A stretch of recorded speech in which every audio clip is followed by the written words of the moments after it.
മദ്യപാനത്തിന് അടിമയാകുന്ന പലരും ദൈവികമായ പല ഇടപെടലുകൾ കൊണ്ടും അതിൽ നിന്ന് വിടുതൽ കിട്ടുന്നവരുണ്ട്. പല രോഗാവസ്ഥകളിൽ നിന്ന് വിടുതൽ കിട്ടുന്നവരുണ്ട്. അത് ഒരു മനുഷ്യനോ അല്ലെങ്കിൽ ഒരു പ്രാർത്ഥനാ ഗ്രൂപ്പോ ഒന്ന് ചിന്തിക്കുമ്പോഴല്ല ഇതൊന്നും കടന്നു വരുന്നത്, ദൈവം ചിന്തിക്കുമ്പോഴാണ്. കാരണം ദൈവമാണ് അതാത് സമയത്ത് ഇത് ആർക്ക് കൊടുക്കണമെന്ന് തീരുമാനിക്കുന്നത്. ആ സമയത്തുള്ള വ്യക്തിക്ക്, ആ തീരുമാനിക്കുന്ന വ്യക്തിക്ക് മാത്രമേ അത് കിട്ടുകയുള്ളൂ. ലോകത്തുള്ള സർവ്വ മനുഷ്യർക്കും രോഗശാന്തി കൊടുത്തവരുടെ പ്രശ്നങ്ങൾ പരിഹരിച്ചും കൂടെ നിർത്തുന്ന ഒരാളല്ല ദൈവം.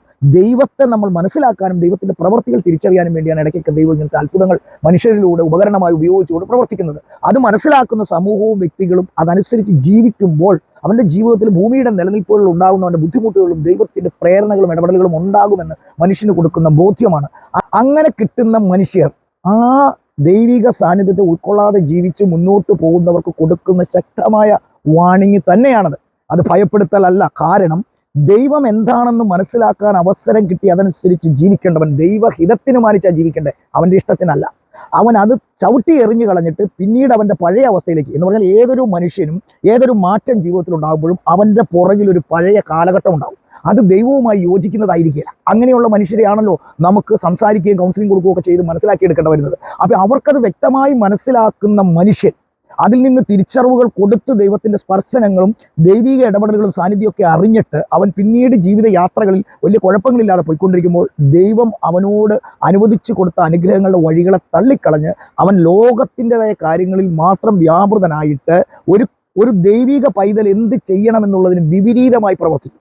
അവിടെയാണ് പ്രശ്നം ഉണ്ടാകുന്നത്. അങ്ങനെ വിപരീതമായി പ്രവർത്തിക്കുമ്പോൾ നമ്മൾ ചോദിക്കാറുണ്ട്, എപ്പോഴും പറയാറുണ്ട്, കർത്താവ് ക്ഷമാശീലനാണ്, ആരെയും ഭയപ്പെടുത്തുന്നവനല്ല, നീതിമാനാണ്, കരുണാമയനാണ്, എല്ലാമാണ്, ഇതെല്ലാം സത്യവുമാണ്. പക്ഷേ അവിടെ ഒരു കാര്യമുണ്ട് എൻ്റെ പ്രിയപ്പെട്ടവരെ, ദൈവത്തെ തിരിച്ചറിയാൻ കിട്ടുന്ന അവസരത്തെ പലവട്ടം കൊടുത്താലും അത് പൂർണ്ണമായി കൊണ്ടുപോകാത്ത മനുഷ്യനോട് ദൈവം കോപാകുലനാണ്.